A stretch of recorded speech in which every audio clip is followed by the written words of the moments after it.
The supersaturated sexualization of social media is the best words I can come up with to describe the average male experience on the internet. Like, how can the world not expect to produce a bunch of porn-addicted gooners when every third post on your For You page is another chick showing off her yacht like it's on sale for $5.99? Sex sells, and everyone knows it. Society runs on sex. From the red light districts of Amsterdam to the aristocratic adult parties of Dubai, or even the creation of the internet. Again and again, another scheme is created to exploit the masculine desire for procreation. Unfortunately, due to biological constraints, this video won't be able to save you from the eternal fate of fighting back your horny monster for more purposeful ambitions, but it will provide you some quality, thought-provoking entertainment.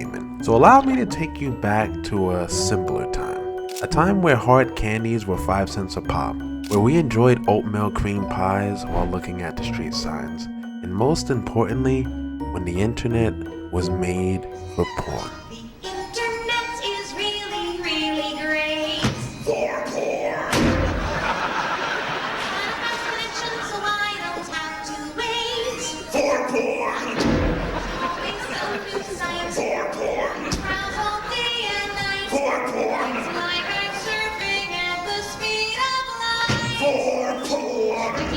Internet is for porn.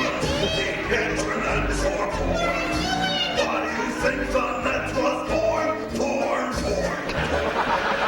Avenue Q, the founder of this raunchy tune, was originally an adult parody of Sesame Street. The original purpose of this show was to create an alternative world of Sesame Street where the cast dealt with real life problems like holding a job, racism, and romance. But as the internet does, the song is the reason why the show gained any semblance of popularity, as well as it opened the eyes of millions of people to the reality that porn is a driving force in internet culture. I'm not a guy that does a lot of research on stuff, as I let my life experience, books, shows, and 3 AM friend lore handle my light work. But with the dark horse like adult content, I knew I had to go incognito. So I read and listened to as much data as I could regarding the subject, and I came to one simple yet massive conclusion.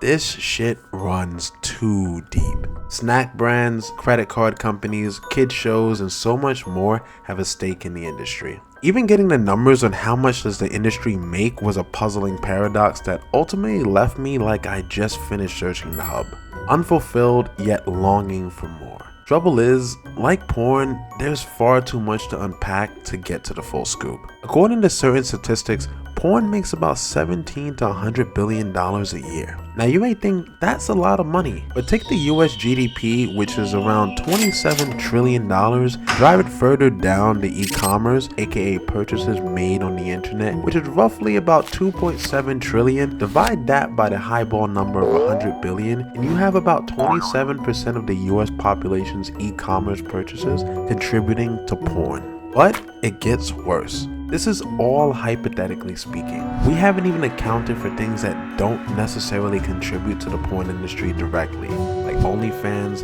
Fansly, or even privatized adult transactions. It's safe to say that it could possibly be about 30 to 40% of the US population contributing to the industry directly or indirectly by internet transactions. So you might think, if I don't give OnlyFans girls my money or spend on premium content, then they'd eventually go broke, right?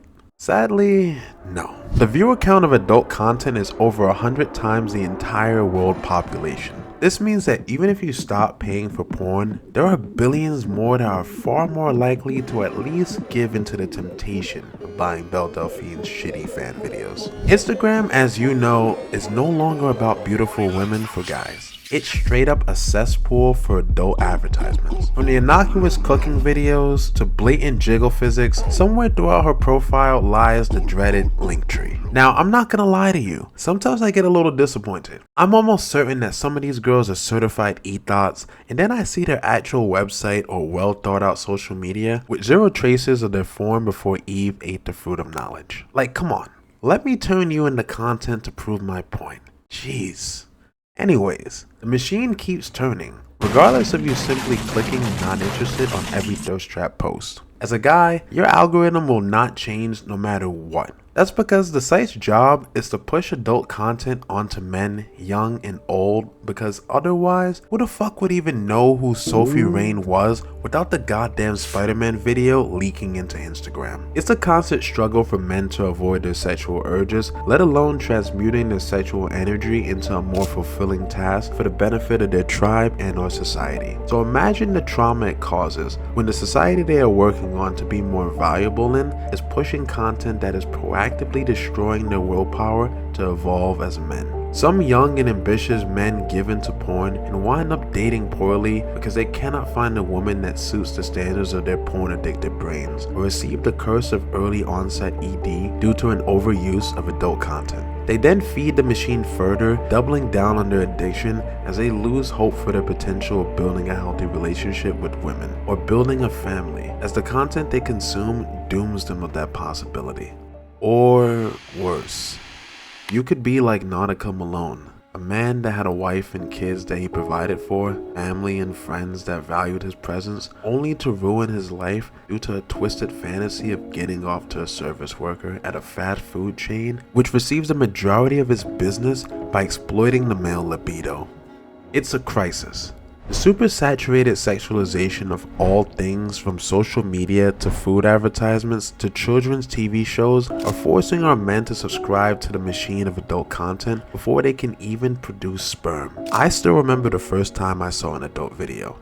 It scared me. Seeing an adult woman naked on screen was something that was beyond my maturity, and I knew it. Unfortunately, a child doesn't understand long-term consequences to the extent of an adult, so I had no idea that a simple naughty video I saw on a lunch break could result in a 10+ year battle against porn addiction.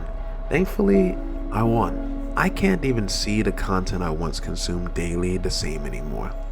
I only see the truth of what it is.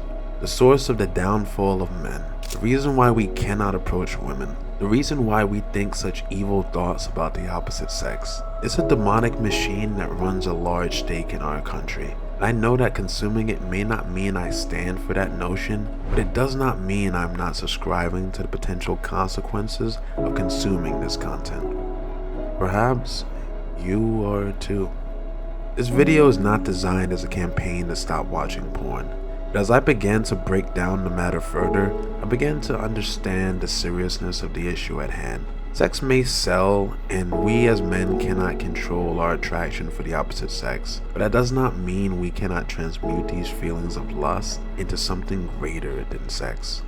The ambitions you've set for yourself, utilize the sexual energy within your body and turn your ideas into work, into something that can be remembered. Something that can be used for the betterment of mankind. Do not allow the machine to beat you down, for you are far greater than it credits you to be, than you credit yourself to be. Thank you for listening.